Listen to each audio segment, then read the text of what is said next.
Space, इस तरह की करेक्शन के बाद एक्यूमुलेशन के बढ़िया मौके हैं, तो फिर एक्सपर्ट्स के रडार पे आईटी क्यों नहीं आ रहा? सब बोलते हैं बैंक्स एक्यूमुलेट कर रहे हैं, कैपिटल गुड्स एक्यूमुलेट कर रहे हैं। ज्यादातर लोगों ने कभी आईटी एक्यूमुलेट करने की ऑफ लेट बात नहीं करी। हम और आप जरूर चर्चा करते हैं कि पिटे हुए स्टॉक्स हैं, आईटी तो हमेशा कमा के दिया है, पर उसके पीछे कुछ रैशनल्स भी चल रहे हैं। एक तो ये कोविड टाइम्स में पिछले 2 सालों में अगर किसी स्पेस की मैसिव री रेटिंग हो गई थी, वो है IT, not commensurate with the improvement in fundamentals. तो इसीलिए बहुत रिचली वैल्यूड आईटी कंपनीज अभी भी आपको नजर आएंगी, और इसीलिए इस रीसेंट करेक्शन के बाद भी कई लोग मानते हैं अभी भी शायद वो कंफर्ट जोन में वैल्यूएशंस नहीं है। अब उसके ऊपर ये पहली चीज हो गई इशू। उसके ऊपर दूसरा इशू ये है कि मार्जिन्स की हेडविंड्स अभी भी बहुत स्ट्रांग है। इस क्वार्टर नंबर्स में सब कंपनियों ने एक्सपेक्टेंस से ज्यादा मार्जिन कॉन्ट्रैक्शंस होते हुए दिखाए।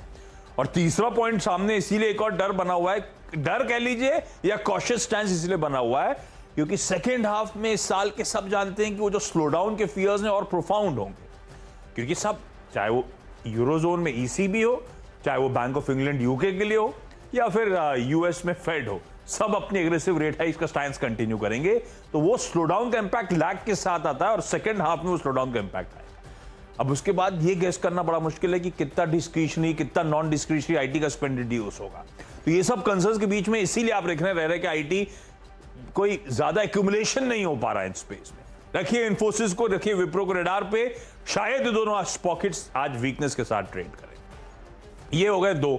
इसी में एक और आईटी जोड़ रहा हूं मिड कैप स्पेस से, टाटा एलेक्सी। टाटा एलेक्सी इसीलिए, ये सब हम जानते हैं वैल्यूएशंस रिच है। मेरे ख्याल से फ्राइडे को एक ब्रोकरेज रिपोर्ट भी आई थी जो सुमित ने हाईलाइट करी थी, ब्रोकरेज का नाम भी याद नहीं मुझे, 3900 तक के टारगेट्स की बात कर दी थी। अब वो टारगेट तो खैर पहुंचेंगे नहीं पहुंचेंगे, 10,000 का स्टॉक 1300 जाएगा नहीं जाएगा ये तो नहीं पता मुझे, लेकिन ये जरूर पता है सबको कि वैल्यूएशंस वाकई रिच है, काफी रिच है टाटा एलेक्सी के। और टाटा एलेक्सी के वैल्यूएशंस को तूल मिला था पिछले 2 सालों में, फट गया था ये स्टॉक। एक दिन सुमित ने, आपको याद है, जर्नी भी दिखाई थी कैसे 1000, 2000, 3000, मेरे ख्याल से कितने शॉर्ट स्पैन ऑफ टाइम में इस तरह का स्टॉक मूव करा था। तो बट ऑब्वियस है उस तरह के फंडामेंटल्स कमेंसुरेट नहीं थे, एक बहाना बन गया। और इस समय थोड़ा सा करेक्शन का मोड है। फ्राइडे को तो झेल लिया था उस तगड़ी रिपोर्ट पे, 3% से ज्यादा दबाव नहीं आया, लेकिन मुझे लगता है अब वो थोड़ा सा प्रेशर शायद माउंट होता। हमने on the way up stock को बहुत अच्छी जर्नी को एंजॉय करा है, पर अब थोड़ा सा करेक्शन मोड अब आ गया मूड ऐसा, तो शायद टाटा एलेक्सी थोड़ा सा दबाव आज झेलता हुआ नजर आए। तो 3 लाल वाले स्टॉक से शुरुआत करिए, तीनों आईटी के। जेपी मॉर्गन 3900 रुपए के टारगेट्स दिए हैं उन्होंने।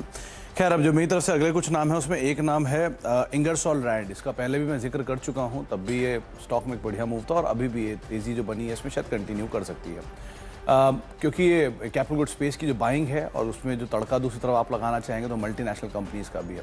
जीमेंस जोरदार तेजी के अंदर ऑलरेडी कामकाज